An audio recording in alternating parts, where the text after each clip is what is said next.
Max Defender 8, el radar más avanzado para el tiempo en la Florida, patrocinado por Cool Today. ¿Qué tal? Buenas noches. Es una hermosa noche en nuestra ciudad, como podemos ver, iluminada.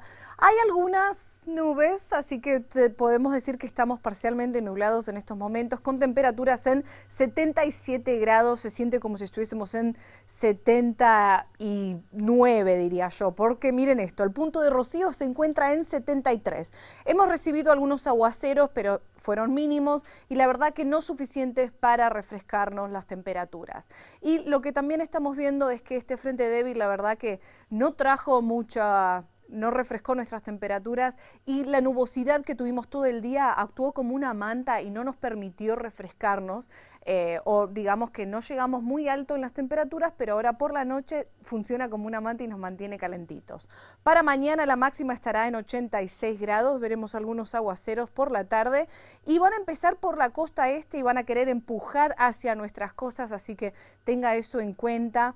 El índice de calor mañana, sin embargo, va a estar bastante alto también, quizás un poquito más que lo que vimos el día de hoy, así que durante el día vamos a sentir un poquito más caluroso que las temperaturas que estamos viendo, ya que vamos a tener un poquito más de humedad.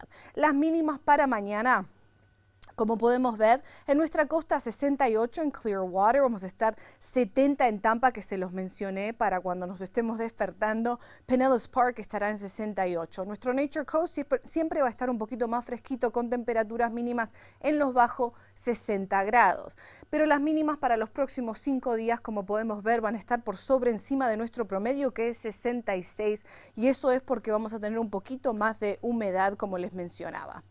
Para mañana lo que vamos a ir viendo en cuanto a las lluvias, como les comentaba, vamos a ver que van a estar, miren aquí, van a comenzar en la zona este, los vientos van a estar empujando y por la tarde es muy probable que vamos a ver lluvias que estén empujando hacia nuestra costa.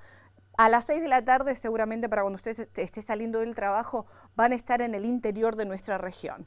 Para mañana sábado se repite un patrón similar, empiezan a iniciar en la costa este y los vientos se empujan hacia nuestras costas, pero a medida que nos acercamos a la medianoche vamos a estar un poco más secos. Para el fin de semana, miren qué belleza. Sábado y domingo, si tienen actividades para la noche de brujas, las probabilidades de lluvia son mínimas, las temperaturas se mantendrán altas en los mediados 80 grados y el lunes de Halloween sería una noche perfecta para ir a buscar dulces. En los trópicos estamos vigilando dos sistemas, este que acaba de bajar de probabilidad con un 30% de desarrollo que se dirige norte, así que no estamos muy preocupados por este sistema. El que estamos vigilando de cerca es este que se encuentra aquí, que tiene un 50% de probabilidad de desarrollo y se dirige hacia el Caribe. Es muy probable que crea aguaceros para lo que es Nicaragua y México. Los dos modelos, tanto el americano como el europeo, tienen a estos sistemas entrando en Centroamérica y es muy probable que, como les comentaba, por ahora sean tormentas un poco mejor organizadas para mediados de la semana próxima. En cuanto al pronóstico completo, las probabilidades de lluvia son mínimas, las temperaturas se mantendrán en los mediados 80 las máximas y las mínimas en los bajos 70 y altos 60. Volvemos con Jen.